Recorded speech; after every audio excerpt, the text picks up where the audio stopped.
प्रिय विद्यार्थियों, नमस्कार।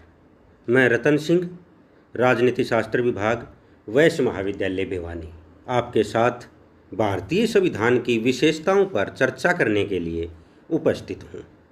जैसा कि सर्वविदित है, वर्तमान युग प्रजातंत्र का युग है और प्रजातंत्र शासन एक मूल विधि के अनुसार चलता है और इस मूल विधि को ही संविधान के नाम से पुकारा जाता है। और इस संविधान के निर्माण में राष्ट्र की सामाजिक, आर्थिक व राजनीतिक परिस्थितियों के साथ साथ राष्ट्र के इतिहास व परंपराओं का भी विशेष प्रभाव पड़ता है। इसलिए प्रत्येक देश के संविधान का स्वरूप व आकार भिन्न भिन्न दिखाई पड़ता है और इस स्वरूप व आकार को ही संविधान की विशेषताएं कहा जाता है। जहाँ तक भारतीय संविधान की विशेषताओं का संबंध है, उनमें सर्वप्रथम विशेषता है भारतीय संविधान लिखित व विस्तृत है। भारतीय संविधान का निर्माण एक संविधान सभा के द्वारा किया गया है और इसको निर्मित करने में 2 वर्ष 11 महीने 18 दिन लगे हैं और भारतीय संविधान में 395 अनुच्छेद, 12 अनुसूचियां और 22 भाग हैं। इस प्रकार स्पष्ट है कि भारतीय संविधान एक लिखित संविधान है। और दूसरी बात, लिखित होने के साथ साथ भारतीय संविधान एक विस्तृत संविधान भी है और भारतीय संविधान इतना विस्तृत संविधान है जितना संसार का कोई और संविधान नहीं है। जहाँ पर अमेरिका के संविधान में 7 अनुच्छेद हैं, कनाडा के संविधान में 147 अनुच्छेद हैं, ऑस्ट्रेलिया के संविधान में 128 अनुच्छेद हैं, दक्षिण अफ्रीका के संविधान में 153 अनुच्छेद हैं, वहाँ भारत के संविधान में 395 अनुच्छेद हैं। और इस प्रकार इस तुलना से स्पष्ट है कि भारतीय संविधान जितना विस्तृत संविधान संसार के किसी भी देश का संविधान नहीं है। संविधान की अगली विशेषता है भारतीय संविधान प्रभुसत्ता संपन्न स्वरूप का है। यद्यपि प्रत्येक राज्य प्रभुसत्ता संपन्न होता है, परंतु भारत के संविधान में इस शब्द का प्रयोग एक विशेष उद्देश्य से किया गया है, क्योंकि भारत को 15 अगस्त 1947 ईस्वी को डोमिनियन का दर्जा दिया गया था, जिसके अनुसार भारत का अध्यक्ष गवर्नर जनरल होता था, जो कि ब्रिटेन के सम्राट द्वारा नियुक्त होता था तथा उसके प्रतिनिधि के रूप में कार्य करता था। लेकिन 26 जनवरी 1950 को संविधान के लागू होने के साथ ही भारत का अध्यक्ष राष्ट्रपति हो गया और राष्ट्रपति का चुनाव जनता के प्रतिनिधियों द्वारा होता है। इस प्रकार स्पष्ट है कि भारत एक प्रभुसत्ता संपन्न देश है और अपने क्षेत्र में निरंकुश है। अगली विशेषता है भारतीय संविधान समाजवादी स्वरूप का है। समाजवाद का अर्थ है कि भारत में शासन व्यवस्था इस प्रकार चलाई जाए जिससे कि सभी वर्गों को, विशेष रूप से पिछड़े हुए वर्गों को, अपने विकास के लिए उचित वातावरण और परिस्थितियां मिले, आर्थिक असमानता कम हो और देश के विकास का फल कुछ थोड़े से लोगों के हाथों में न होकर समाज के सभी लोगों को मिले। अगली विशेषता है भारतीय संविधान धर्मनिरपेक्ष स्वरूप का है। संविधान के अनुसार भारत एक धर्मनिरपेक्ष राज्य है। इसका यह अर्थ है कि भारत अपने कार्यों में किसी विशेष धर्म को प्रधानता नहीं देता, सभी धर्मों को समान समझा जाता है। भारत का कोई राजकीय धर्म नहीं है। प्रत्येक नागरिक को अपनी इच्छा से किसी भी धर्म में विश्वास करने, पूजा करने और धर्म का प्रचार करने का अधिकार दिया गया है। धर्म के आधार पर किसी भी प्रकार का भेदभाव नहीं किया जाता। अगली विशेषता है भारतीय संविधान प्रजातंत्रात्मक स्वरूप का है। संविधान के अनुसार भारत को एक प्रजातंत्रीय राज्य घोषित किया गया है। इसका तात्पर्य है कि देश का शासन जनता के चुने हुए प्रतिनिधियों द्वारा चलाया जाएगा और इन प्रतिनिधियों का चुनाव वयस्क मताधिकार के आधार पर समय समय पर होगा। प्रजातंत्रीय व्यवस्था का यह आधार संघ व राज्यों की सरकारों में समान रूप में अपनाया जाएगा और प्रत्येक नागरिक को निश्चित योग्यता होने पर मत देने व चुनाव लड़ने का अधिकार दिया जाएगा। चुनाव स्वतंत्र व निष्पक्ष होंगे और इसके लिए भारत में एक चुनाव आयोग की भी व्यवस्था की गई है। अगली विशेषता है भारतीय संविधान गणतंत्र स्वरूप का है। गणतंत्र शासन प्रणाली में राष्ट्र का अध्यक्ष प्रत्यक्ष या अप्रत्यक्ष रूप में जनता के द्वारा निर्वाचित किया जाता है और भारत में राष्ट्र का अध्यक्ष राष्ट्रपति होता है, जिसका चुनाव संसद के दोनों सदनों तथा राज्य विधानसभाओं के निर्वाचित सदस्यों के द्वारा किया जाता है। इससे स्पष्ट है कि भारत एक गणराज्य है। संविधान की अगली विशेषता है लचीला व कठोर। भारतीय संविधान लचीला भी है और कठोर भी है। जबकि दुनिया के देशों के संविधान या तो लचीले होते हैं या कठोर होते हैं, लेकिन भारतीय संविधान की यह एक अनोखी विशेषता है। लचीले संविधान से हमारा तात्पर्य है कि संविधान को बदलने में संसद की साधारण बहुमत की जरूरत पड़े, यानी कि साधारण बहुमत से संसद संविधान में बदलाव कर सके तो उसको लचीला संविधान कहा जाता है। जैसे कि इंग्लैंड का संविधान इस दृष्टि से लचीला संविधान है। दूसरा, कठोर संविधान उस संविधान को कहा जाता है जिसको बदलने के लिए एक विशेष विधि अपनाई जाए। जैसे कि अमेरिका का संविधान कठोर संविधान है, तो वहाँ संविधान में परिवर्तन करने के लिए एक विशेष विधि को अपनाया जाता है। जहाँ तक भारत की बात है, भारत में संविधान में परिवर्तन करने के लिए, बदलाव करने के लिए 3 विधि अपनाई जाती हैं। प्रथम विधि के अनुसार ऐसे विषय जो कम महत्वपूर्ण हैं, जैसे नागरिकता, भाषा, नए राज्यों का निर्माण, सीमाओं में परिवर्तन, अनुसूचित जातियों, अनुसूचित जनजातियों व पिछड़े वर्गों में संशोधन संसद साधारण बहुमत से कर सकती है और इस दृष्टि से भारतीय संविधान लचीला संविधान है। दूसरी विधि के अनुसार कुछ ऐसे विषय जो महत्वपूर्ण हैं, जैसे मौलिक अधिकार, नीति निर्देशक सिद्धांत, इन विषयों में परिवर्तन करने के लिए संसद के 2/3 बहुमत की आवश्यकता पड़ती है और इस दृष्टि से भारतीय संविधान थोड़ा कठोर संविधान है। और तीसरी विधि के अनुसार ऐसे विषय जो अत्यंत महत्वपूर्ण हैं, उनमें बदलाव करने के लिए संसद के 2/3 बहुमत के साथ साथ कम से कम आधे राज्यों के समर्थन की भी जरूरत पड़ती है। जैसे राष्ट्रपति का चुनाव और संविधान में संशोधन करने की विधि में परिवर्तन करना आदि विषयों में बदलाव करने के लिए इस विधि का प्रयोग किया जाता है और इस दृष्टि से भारतीय संविधान अत्यंत कठोर संविधान प्रतीत होता है। तो इस अध्ययन से स्पष्ट है कि भारतीय संविधान लचीला भी है और कठोर भी है।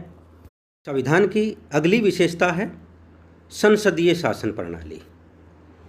भारत में संघ व राज्य दोनों स्तरों पर संसदीय शासन प्रणाली को अपनाया गया है और इस संसदीय शासन प्रणाली को मंत्रिमंडलीय प्रणाली व उत्तरदायी सरकार के नाम से भी जाना जाता है। संसदीय शासन प्रणाली में राष्ट्र का अध्यक्ष नाम मात्र का मुखिया होता है। भारत में राष्ट्रपति राष्ट्र का अध्यक्ष है और संविधान की तरफ से सभी कार्यपालिका शक्तियां राष्ट्रपति को प्रदान की गई हैं, लेकिन इन शक्तियों का प्रयोग राष्ट्रपति स्वयं न करके इन शक्तियों का प्रयोग मंत्रिमंडल के द्वारा किया जाता है, यानी कि शासन मंत्रियों के द्वारा चलाया जाता है। वे मंत्री जो विधानपालिका के निम्न सदन में बहुमत प्राप्त दल के सदस्य होते हैं। संसदीय शासन प्रणाली में विधानपालिका और कार्यपालिका दोनों में अटूट संबंध पाया जाता है, गहरा संबंध पाया जाता है, यानी कि कार्यपालिका के सदस्य विधानपालिका के सदस्य भी होते हैं, यानी कि मंत्रिमंडल का निर्माण विधानपालिका में से ही किया जाता है। तीसरी बात, संसदीय शासन प्रणाली में कार्यपालिका विधानपालिका के प्रति उत्तरदायी होती है। विधानपालिका में जब तक मंत्रिपरिषद को, मंत्रिमंडल को बहुमत प्राप्त होता है तब तक वे अपने पद के ऊपर बने रहते हैं। संविधान की अगली विशेषता है विदेशी संविधानों का प्रभाव। भारतीय संविधान पर विदेशी संविधानों का प्रभाव स्पष्ट रूप से दिखाई पड़ता है, क्योंकि भारतीय संविधान निर्माताओं का प्रमुख उद्देश्य था कि एक उत्तम कोटि के संविधान का निर्माण करना। इसलिए विश्व के संविधानों में जहाँ पर भी भारतीय संविधान निर्माताओं को अच्छी बात दिखाई दी, उसको निसंकोच स्वीकार किया और संविधान का अंग बना दिया। अगली विशेषता है आरक्षण की व्यवस्था। भारतीय संविधान के द्वारा अल्पमतों, अनुसूचित जातियों, अनुसूचित जनजातियों तथा पिछड़ी जातियों के लिए उनके हितों की सुरक्षा के लिए विशेष प्रबंध किए गए हैं। इनके लिए संसद तथा राज्य विधानसभाओं में और सरकारी नौकरियों में पद आरक्षित किए गए हैं। अगला है मौलिक अधिकार।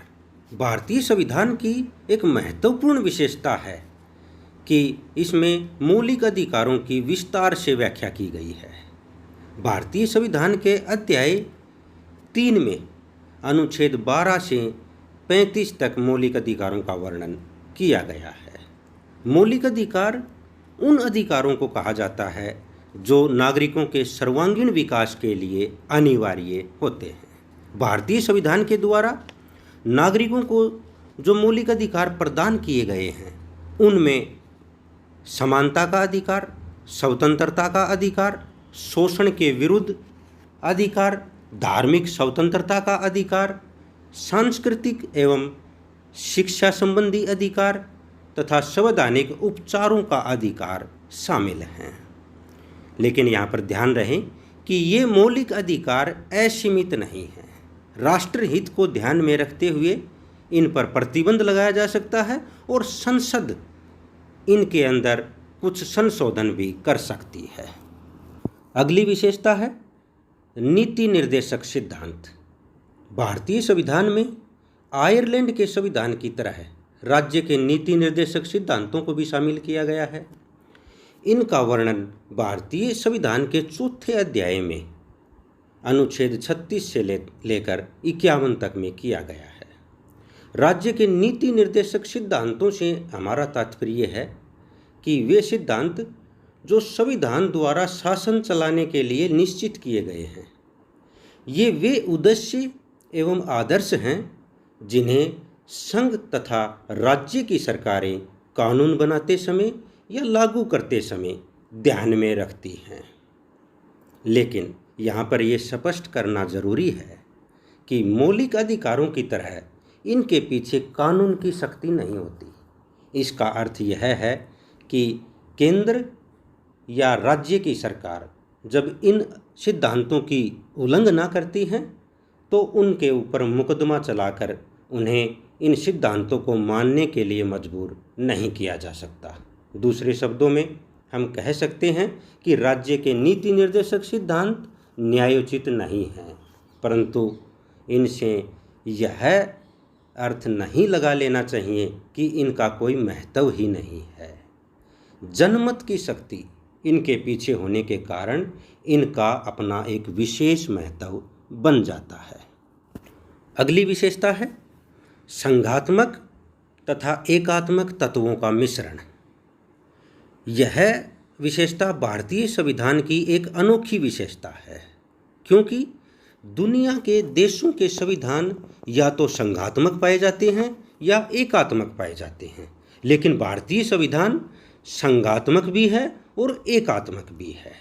भारतीय संविधान में ऐसे तत्व जो भारतीय संविधान को संघात्मक साबित करते हैं, उनमें है संविधान की सर्वोच्चता, लिखित तथा कठोर संविधान, केंद्र और राज्यों में शक्तियों का बंटवारा, स्वतंत्र व निष्पक्ष न्यायपालिका का गठन, संविधान की रक्षा व व्याख्या करने के लिए न्यायपालिका। ये ऐसे तत्व हैं जो संघात्मक हैं और भारतीय संविधान को निसंदेह संघात्मक साबित करते हैं। लेकिन भारतीय संविधान में कुछ एक तत्व एकात्मक भी पाए जाते हैं, क्योंकि भारतीय संविधान निर्माताओं ने भारत की राजनीतिक परिस्थितियों को ध्यान में रखते हुए कुछ एकात्मक तत्वों को भी भारत के संविधान में शामिल किया, जैसे इकहरा संविधान, इकहरी नागरिकता, इकहरा शासन, इकहरी न्यायपालिका, अखिल भारतीय सेवाएं, संकट काल में संघीय शासन के स्थान पर एकात्मक शासन, राष्ट्रपति के द्वारा राज्यपालों की नियुक्ति आदि।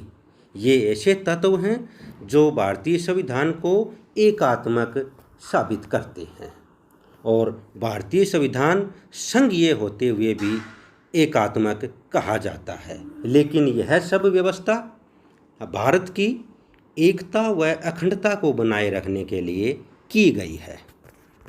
अगली विशेषता है दो सदनीय विधानमंडल। भारतीय संविधान के अनुसार भारत में दो सदनीय विधानमंडल की स्थापना की गई है।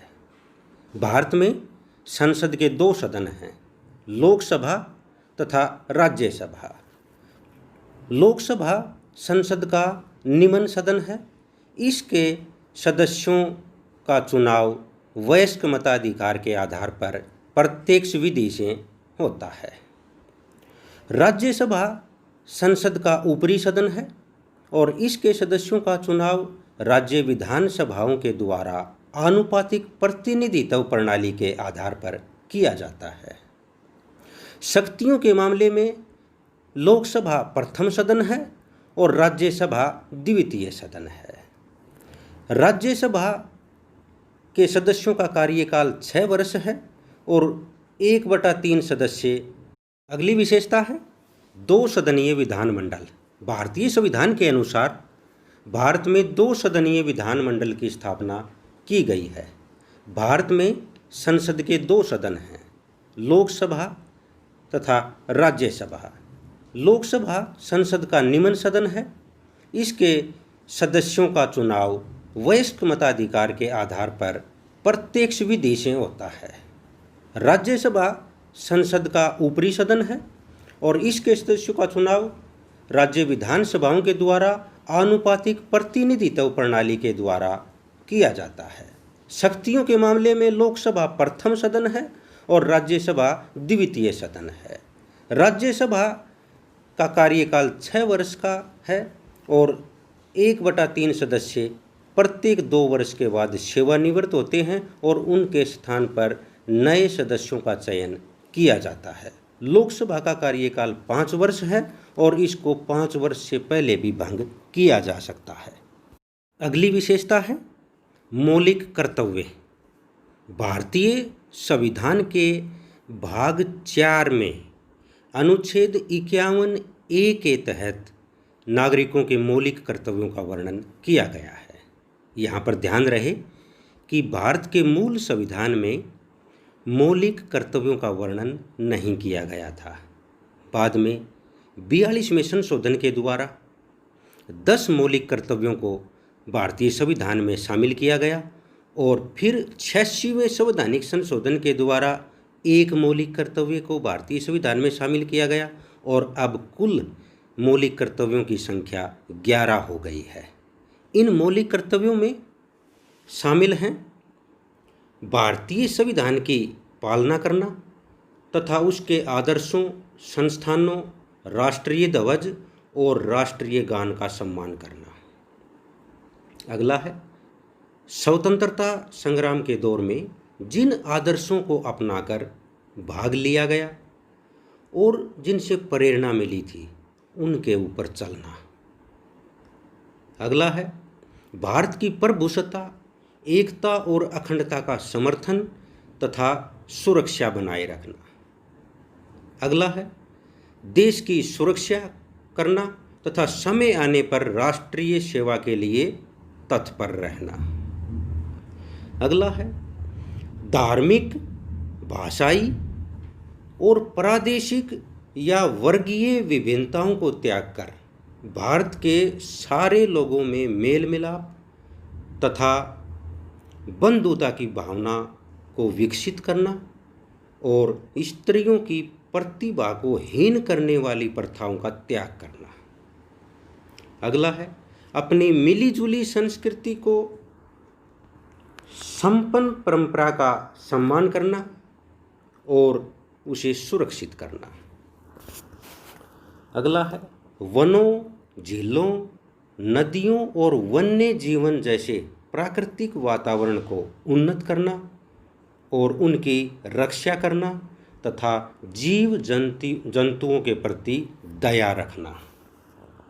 अगला है, वैज्ञानिक प्रवृत्ति, मानवता तथा अन्वेषण और सुधार की भावना को विकसित करना। अगला है, सार्वजनिक संपत्ति की रक्षा करना और किसी भी मायने में हिंसा का प्रयोग न करना। अगला है, व्यक्तिगत तथा सामाजिक कार्यकलापों के क्षेत्र में कुशलता का प्रयत्न करना जिससे कि राष्ट्र उच्चतम उपलब्धियों के शिखर पर पहुंच सके। और अंतिम मौलिक कर्तव्य है, माता पिता द्वारा अपने बच्चों के लिए शिक्षा की व्यवस्था करना, यानी कि अपने बच्चों को स्कूल में भेजने का प्रबंध करना मौलिक कर्तव्य है। अगली विशेषता है संयुक्त निर्वाचन की व्यवस्था। भारतीय संविधान के अनुच्छेद 325 के अनुसार प्रत्येक निर्वाचन क्षेत्र के लिए एक संयुक्त निर्वाचन की व्यवस्था की गई है। इसके अंतर्गत सभी धर्मों, जातियों, वर्गों एवं समुदाय के लोग मिलकर अपने लिए एक संयुक्त उम्मीदवार का चुनाव करते हैं। जो चुनाव क्षेत्र आरक्षित होते हैं वहाँ पर भी सभी मतदाता मिलकर अपने लिए एक संयुक्त उम्मीदवार का चुनाव करते हैं। अगली विशेषता है सार्वभौमिक वयस्क मताधिकार की व्यवस्था। भारतीय संविधान के अनुच्छेद 326 के अनुसार भारत में सार्वभौमिक वयस्क मताधिकार की व्यवस्था की गई है। और वयस्क मताधिकार जैसा कि सर्वविदित है प्रजातंत्र का आधार होता है। वोट डालने का आधार किसी प्रकार की धर्म, जाति, रंग, नस्ल या लिंग के आधार पर नहीं माना जाता बल्कि आयु को आधार माना जाता है। भारत में रहने वाले प्रत्येक व्यक्ति को जो एक निश्चित आयु प्राप्त कर लेता है उसको बिना किसी भेदभाव के मत का अधिकार प्रदान कर दिया जाता है। इस प्रकार भारतीय संविधान की विशेषताओं से स्पष्ट होता है कि भारतीय संविधान निर्माता एक ऐसे संविधान का निर्माण करना चाहते थे जो कि देश की परिस्थितियों के अनुकूल हो और जिससे राष्ट्रीय एकता व अखंडता बनी रहे। इसी तथ्य को स्वीकार करते हुए डॉक्टर MP शर्मा ने कहा है कि हमारे संविधान निर्माताओं ने कभी भी यह दावा नहीं किया कि वे एक मौलिक संविधान बनाएंगे। वे तो एक अच्छा तथा काम चलाऊ संविधान बनाना चाहते थे और इसी उद्देश्य के लिए संविधान निर्माताओं ने भिन्न भिन्न स्रोतों से सहायता ली, परंतु उन स्रोतों को उन्होंने हमारी परिस्थितियों के अनुकूल अपनाया और यही हमारे भारतीय संविधान की मौलिकता है।